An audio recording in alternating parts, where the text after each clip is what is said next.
Welcome, ladies and gentlemen. I'm Lo24, and this is the second episode of Hardspace Shipbreaker, where we're gonna tackle the big guns, the Gecko transport ship. And this is a voiceover, and as you will see, this is not a one-session ship or a two-session ship. Actually, it's gonna take like 3 sessions to dismantle this thing. And as with the other ships, the mackerels, you need to find the airlock first, which I overshoot here gloriously, and try to decompress as much as you can. This is a bigger airlock, as you'll see, and I still haven't figured out a way to decompress and recompress the whole ship. I only do it by sections. It doesn't work if you open all the doors and then cycle or close all the doors. Some sections will stay pressurized and unpressurized, as you'll see now. I'll hold on to stuff, and it does make for some pretty nice entertainment here. Getting this reactor out is really difficult. So that's, some breaking stuff first. And there I try to shut down the reactor and open compartments one by one.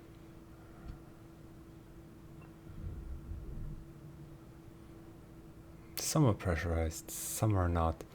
If there's a trick and you know it, please let me know.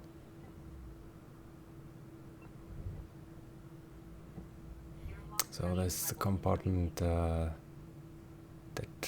opens the way to the cockpit, which of course is pressurized again.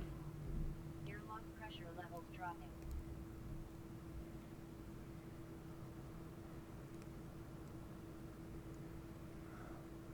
I know that was the way to the to the airlock I came into. Orientation, especially disorientation, is a big issue in these large ships. As you know, in space there is no real up or down. The ship does have an orientation because of the seats, but as you progress and fly into the inner workings of the Gecko, you see me getting slightly disoriented very many times. So there we go, to the cockpit, and still misclicking. I meant to click the or push the hand button, but went to scanner. So I'll make my way around here and look what's on there. Oxygen bottles and stuff laying around, which could be useful because the oxygen in here will help me later on. This is the inner core with the passenger seats and the cockpit, and there I move myself to the outer shell, which gives access to the main systems, the reactors and stuff.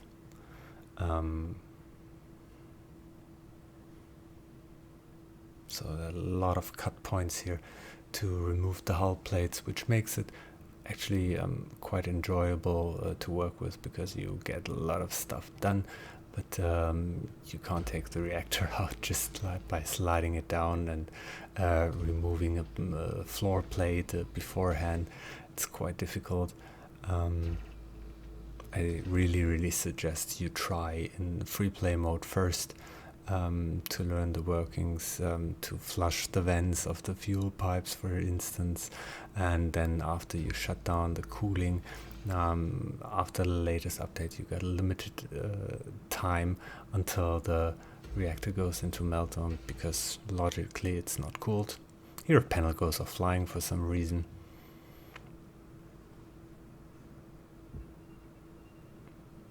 And yeah, these ships really pose a challenge. really happy to see an industrial gecko, which is basically, as I've read, a cargo ship where you can scoop the cargo and make a lot of money. And making this these runs is really challenging. There you can see I try to cut off the fume chute, but then it's going to the processor anyway, so I just leave it in.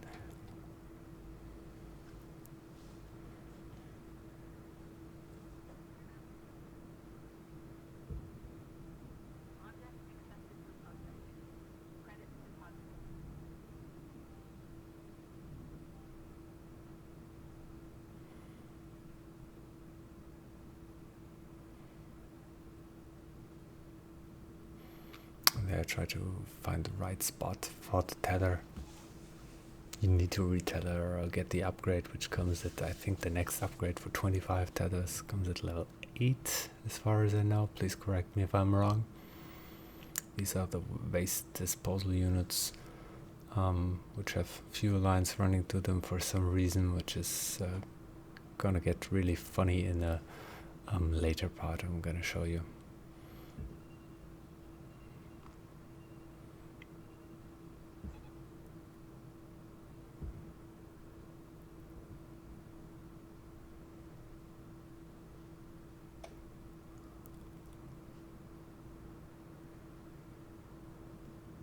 There are 2 or 3 cooling units in the front, but I try to now cut the lower cut points. So you're basically peeling the gecko.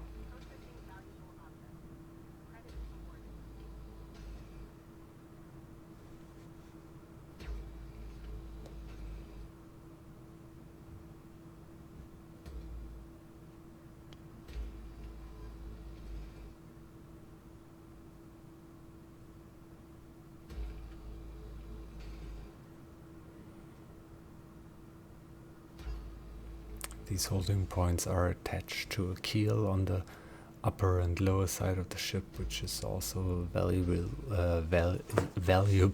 for reprocessing. A lot of nanocarbon panels there. And after doing so many macros, I thought the range of the Stinger really isn't an issue anymore. There's the reactor. It is, with these ships, it is.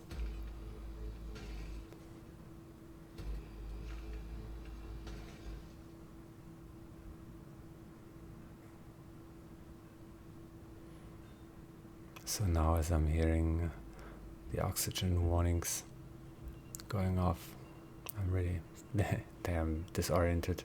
I'm really considering going back in or finding my way into the inner shell. Oxygen reserves are critical. But I think that's an instance where I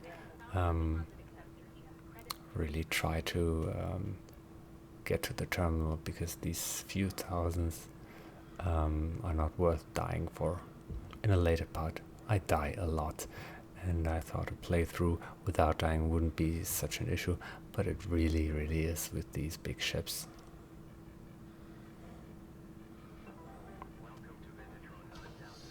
Oxygen levels stabilizing.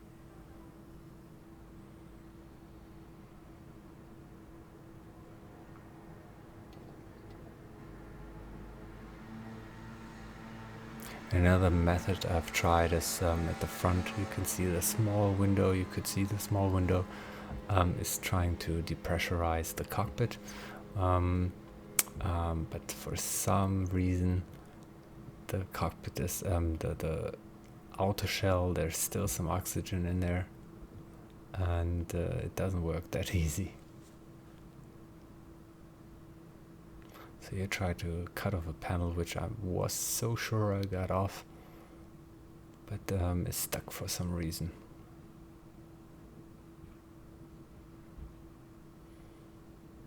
Yeah, this virtual claustrophobia is really sometimes really annoying.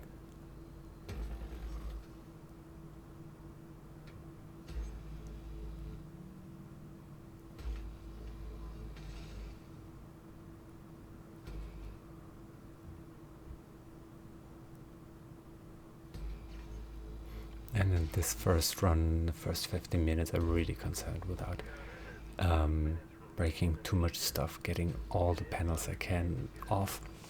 So I've got an easier second run where I can get also some more panels, but some systems and even something for the furnace. Because your work order does get is quite convoluted, and you have to get a lot of aluminium or aluminum, whatever floats your boat.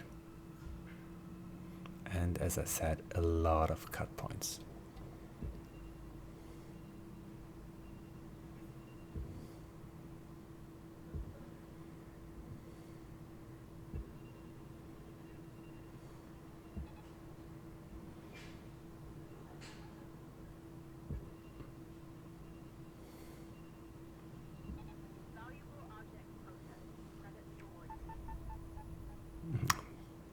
They could see my hands in the short period I thought I was gonna get sucked in or rammed into the furnace.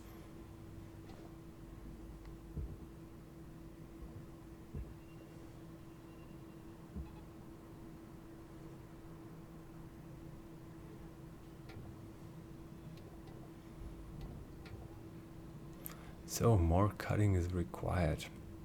And orientation. Did I cut there? Did I cut there? No, I did not.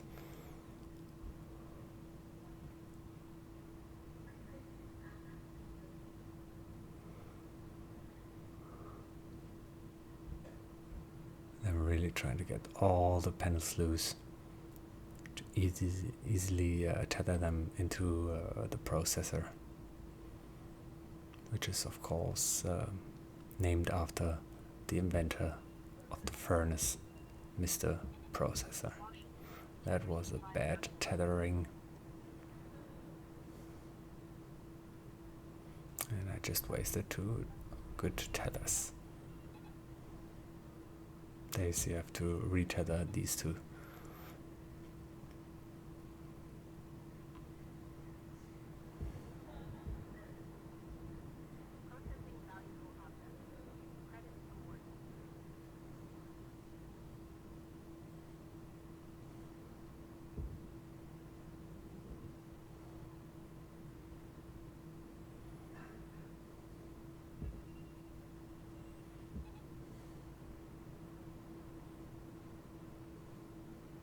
So with 1 tether left and no easy systems to grab onto, I decide to cut what's left and then make my way back.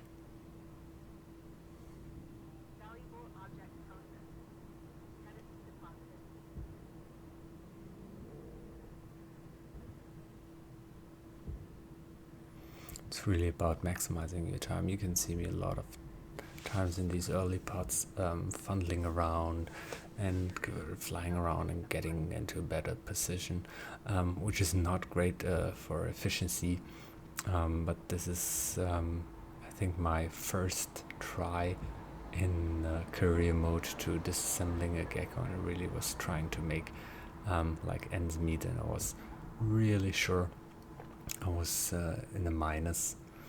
These fuses are hell to take out. You have to time it right. They're electrocuted once.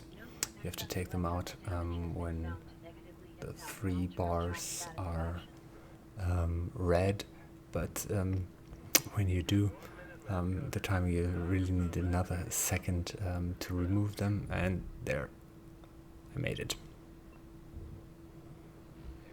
And grabbing these things is still buggy as hell.